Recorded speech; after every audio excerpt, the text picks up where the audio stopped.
Hi guys, in today's video I'm going to show you how you can make a miniature taxidermy version of a Fiji mermaid inside a shadow box. If you would like to have a Fiji mermaid shadow box of your very own, then you can find this free PDF kit in the description box below. One thing to keep in mind is that when I was designing my Fiji mermaid, I decided to create it as though this was a real creature and have it with its fur and its hair as though a taxidermist had preserved it many years ago, rather than the skin and the bone specimen that we see today. The main reason for that is on my last video I created a siren and she had that same look of just skin and bone, so I thought it'd be more interesting to have this as though it was a preserved real version of a Fiji mermaid. And if you are unfamiliar, because this could look pretty bizarre, then a Fiji mermaid was made from the top half of a small monkey and the back half of a fish. So I did also include some extra pieces, so if you do want to make this into a three-dimensional piece, then you could use some decoupage gel and you can build this out with your extra pieces.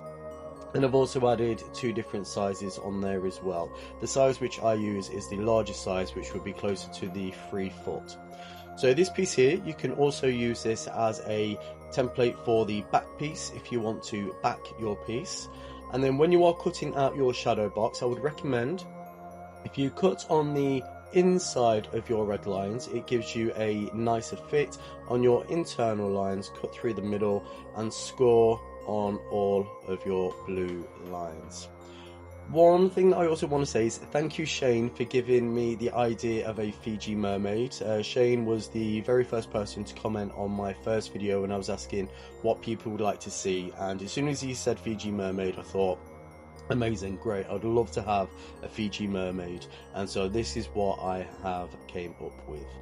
So I hope that you would have fun making this little kit.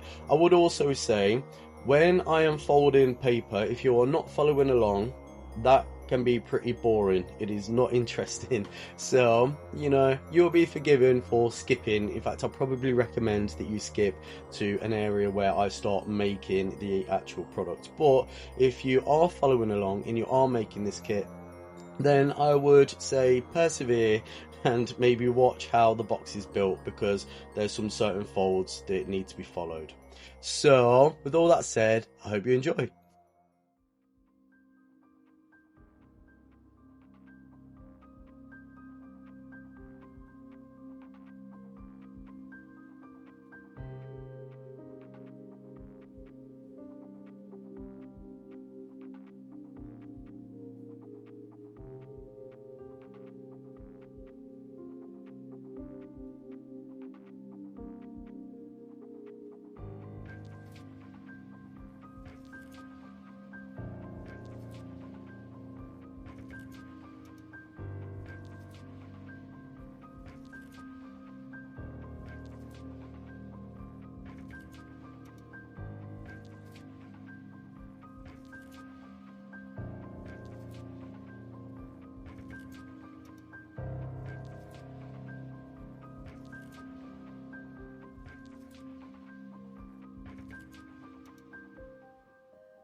Okay, so this is where I am currently at.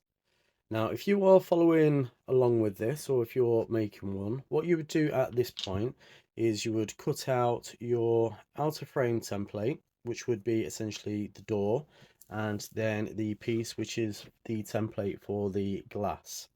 Then obviously you would paint this the same color as your main frame, and then you would glue that to your piece of glass, your scrap plastic, and then you would glue that into place on the front of your little box. But what I'm going to do is something a little bit different. So for me, I want to actually use this veneer on the outside of my box just to give it a wooden finish. And I have this whole packet of veneers which I've had for many years, and I would like to get that used up. And then I also have these coffee stirrers which I'm going to use as my frame. And then I have two regular lollipop sticks as well, and I'm going to use these as weights to put inside the top and the bottom of the frame to give it a little bit more weight. And also, because this has a double fold here, this is quite strong, whereas this is quite flimsy, and it does lose its shape a little bit when with all the painting and the gluing and the pulling and so on. So I'm going to use those to strengthen it out and to try and flatten that out a little bit.